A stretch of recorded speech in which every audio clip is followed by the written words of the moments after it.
আসসালামু আলাইকুম। Nursing and biology class অর্থাৎ জীববিজ্ঞানের আরেকটি নতুন ক্লাসে তোমাদের সবাইকে স্বাগতম। তো আজকে আমরা আলোচনা করব রক্ত সংবহন তন্ত্র। ক্লাসটি খুবই সংক্ষিপ্ত এবং এই ক্লাসে যে প্রশ্নগুলো দেওয়া হচ্ছে সেগুলো তোমাদের নার্সিং এ আসার মতো।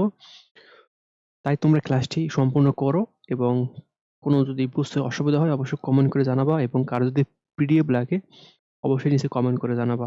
তো ক্লাসটি শুরু করা গেল। প্রশ্ন একে বলা হয়েছে রক্ত কি ধরনের কলা? অর্থাৎ কলা অর্থাৎ টিস্যু, সেটা হচ্ছে রক্ত এক ধরনের তরল যোজক কলা। তারপর প্রশ্ন দিয়ে বলেছে রক্তের উপাদান কয়টি ও কি কি? আমরা জানি রক্তের উপাদান দুইটি, রক্তরস বা প্লাজমা অর্থাৎ আরেকটা রক্তকণিকা। তো রক্তরস থাকে ৫৫% এবং রক্তকণিকা থাকে ৪৫%। তো তোমাদের পরীক্ষায় আসতে পারে যে রক্তরস কত পার্সেন্ট থাকতে পারে, এটা আসতে পারে, এবার রক্তকণিকা। তো তোমরা একটু একটু ভালো করে পড়বা এই প্রশ্নটা। তারপর ৩ নম্বর প্রশ্ন হচ্ছে রক্তরস কাকে বলে?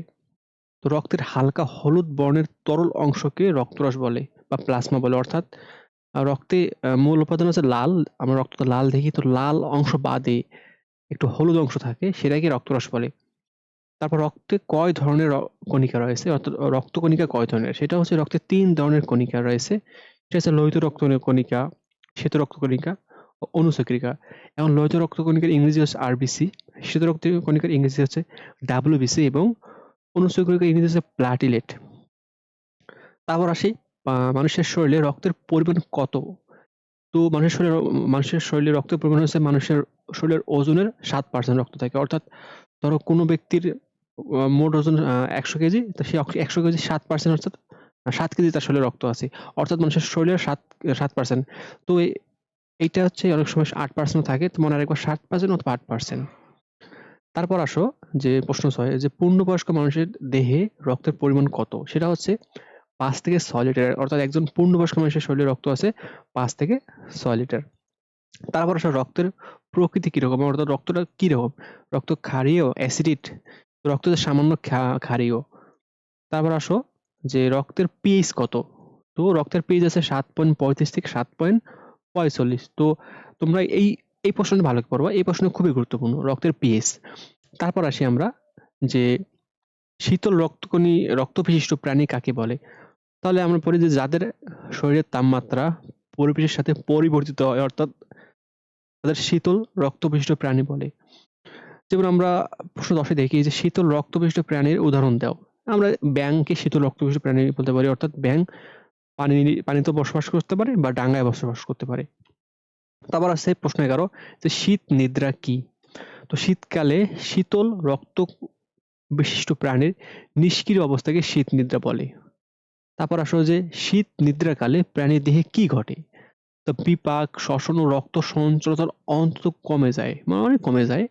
আবার আসো প্রশ্ন ১৩ যে শীত নিদ্রাকালে প্রাণীর শক্তি কিভাবে পায়? সেটা হচ্ছে দেহে সঞ্চিত স্নেহ জাতীয় পদার্থ থেকে। অর্থাৎ শীত নিদ্রাকালে প্রাণীর শক্তি কোথা থেকে পায়? আমরা জানি যে দেহে সঞ্চিত অর্থাৎ দেহে শ্বেতজাত পদার্থ অর্থাৎ ফ্যাট জাতীয় পদার্থ থেকে তারা পেয়ে থাকে। তারপর আসো প্রশ্ন নম্বর ১৪ যে উষ্ণ রক্তবিশিষ্ট প্রাণী কাকে বলে? তো যাদের তাপমাত্রা পরিবেশের সাথে পরিবর্তিত হয় না, অর্থাৎ তাদেরকে উষ্ণ রক্তবিশিষ্ট প্রাণী বলে। যেমন উষ্ণ রক্তবিশিষ্ট প্রাণীর উদাহরণ কি কি? যে মানুষ, গরু, ছাগল এগুলো হচ্ছে উষ্ণ রক্তবিশিষ্ট প্রাণী।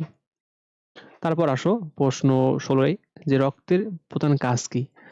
তো রক্তের প্রধান কাজ হচ্ছে খাদ্য, গ্যাস বলতে অক্সিজেন, কার্বন ডাই অক্সাইড, বর্জ্য এবং হরমোন পরিবহন করে। এগুলো হচ্ছে রক্তের কাজ।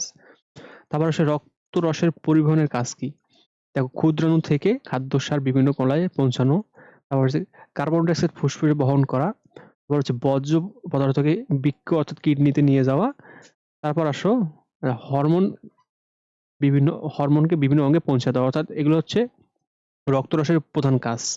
তারপর আসো যে রক্তে অম্ল ও ক্ষারের ভারসাম্য কিভাবে রক্ষা করে? এটা হচ্ছে রক্তরসের বাইকার্বনেট এবং ফসফেট ব্যবহারের মাধ্যমে এটি ভারসাম্য রক্ষা করে। তারপর হচ্ছে ১৯ নম্বর প্রশ্ন দেহকোষ রক্ত থেকে কি গ্রহণ করে? দেহকোষ রক্ত অর্থাৎ সেল বা কোষ হচ্ছে রক্ত থেকে অক্সিজেন এবং খাদ্যসার অর্থাৎ গুরুত্বপূর্ণ উপাদানগুলো যেমন glucose, amino acid, fatty acid এগুলো গ্রহণ করে। তারপর হচ্ছে প্রশ্ন ২০ রক্ত দেহকোষ থেকে কি গ্রহণ করে? সেটা হচ্ছে অর্থাৎ carbon die oxide, urea, uric acid এগুলো বর্জ্য পদার্থ গ্রহণ করে। তো প্রশ্ন একটু ভালো করে পড়বা এবং এই গুরুত্বপূর্ণ প্রশ্নগুলো অর্থাৎ এই 20টা প্রশ্ন তোমরা যে ভালো করে পড়ো, এখান থেকে তোমরা যে একটা প্রশ্ন আসলে অবশ্যই এখান থেকে আসবে। তো ক্লাসটি ভালো করে করো এবং কোনো সমস্যা থাকলে অবশ্যই কমেন্ট করবা। ধন্যবাদ সবাইকে।